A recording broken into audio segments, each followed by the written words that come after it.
To help my students better understand all of the elements which come together during a cardiac cycle, I'm going to be representing different components with different musical sounds. So for example, this sound will be the sound of blood coming into the right atrium from the superior and inferior vena cava and the coronary sinus, and the left atrium from the pulmonary veins. Note that it will be constant throughout the entire cardiac cycle.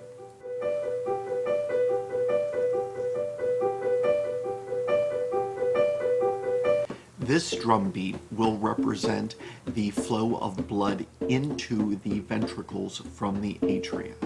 When the AV valves open after the T wave of the previous cardiac cycle, the sound begins, and it ends in the QRS complex when the AV valves close.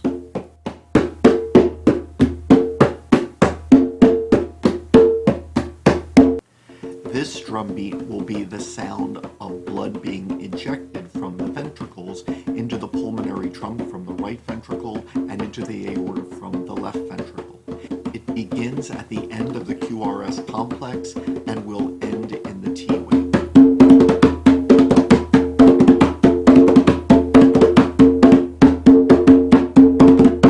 The first heart sound, lub, which results from the turbulence in the blood after the AV valves shut, will be represented by this sound. The second heart sound, dup, which results from the turbulence in the blood after the semilunar valves close in the T wave, will be represented by this sound.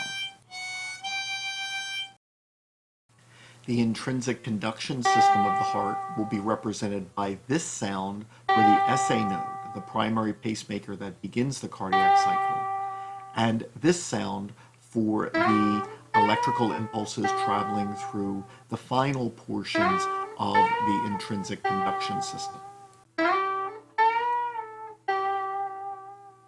The atria will be represented by an acoustic guitar with a picking pattern for the depolarization, a strumming pattern for the systole, and a picking pattern for the repolarization.